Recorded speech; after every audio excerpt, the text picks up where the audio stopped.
한국에 가면 서울 지하철을 꼭 타야 한다. 서울 지하철의 무선 인터넷 서비스는 세계에서 가장 훌륭한 지하철 시스템이다.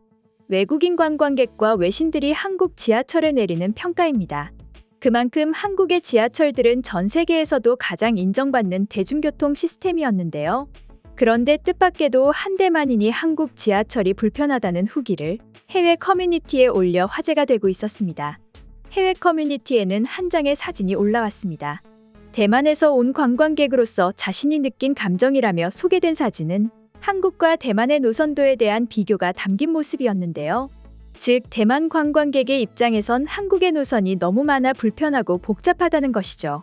그러나 대만인의 주장과는 달리 외국인들이 보여주는 반응은 정반대였습니다.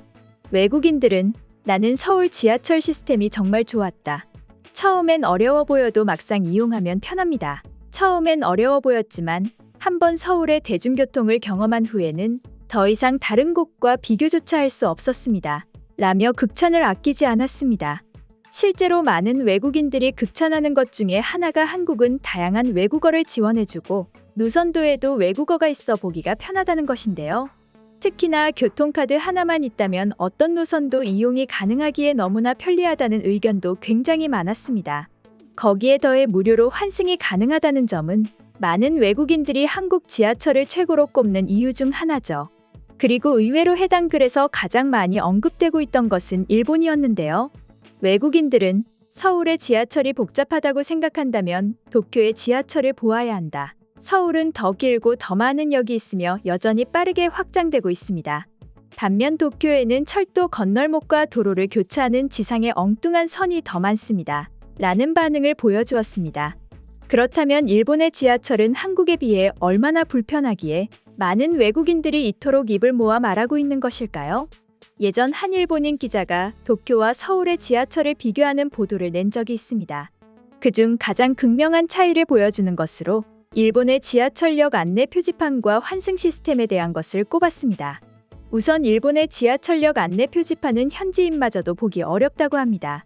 대부분의 표지판이 문자 정보 위주로 안내되어 외국인들이 표지판만을 보고 목적지에 찾아가는 것은 사실상 불가능에 가깝다고 하는데요. 한국의 안내 표지판들이 시각적 디자인으로 알아보기에도 편리하고 간결하게 표현하여 외국인들도 이해하기 쉬운 것과는 정반대의 모습이라고 할 수 있습니다. 무엇보다 지하철 최대의 단점은 환승이 안 된다는 것입니다. 노선마다 회사가 다르기 때문에 환승 시 요금을 지불해야 하죠. 기본 요금조차 한국에 비해 턱없이 비싸기 때문에 여행을 온 외국인들의 입장에서 일본의 지하철만큼 아깝고 불편한 존재는 없는 것이죠. 게다가 환승을 할 때에는 정거장 수가 늘어날수록 요금도 그만큼 올라가게 되니 울며 겨자 먹기로 요금을 낼 수밖에 없습니다.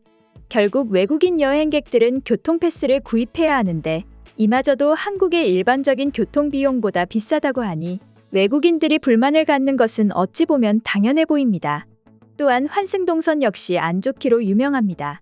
이동 시간이 굉장히 길기도 하고 불친절한 표지판 덕에 환승할 역을 찾지 못해 헤매는 외국인들이 대부분이었죠. 이 밖에도 서울의 지하철역에는 대부분 모든 역마다 스크린도어가 설치되어 있는 것과는 달리 일본은 도쿄의 중심부 지역을 제외하면 스크린도어가 설치된 역을 찾아보기 힘들다는 점 역시 단점으로 꼽히고 있습니다. 물품 보관함도 빼놓을 수 없죠. 일본에도 물품 보관함이 있지만 한국의 물품 보관함이 더욱 실용적이며 디자인적으로 우수하다고 하는데요. 또한 한국은 교통카드로 결제할 수 있는 게 당연하다는 점에서 많은 외국인들이 한국의 디지털 기술 수준을 높게 평가하고 있습니다. 이러한 점만 보더라도 왜 외국인들이 대만 관광객의 불만이 얼마나 말도 안 된다고 생각하는지를 알 것 같은데요. 오늘의 준비한 소식은 여기까지며 다음에 더욱 새로운 소식으로 여러분들을 찾아뵙겠습니다. 감사합니다.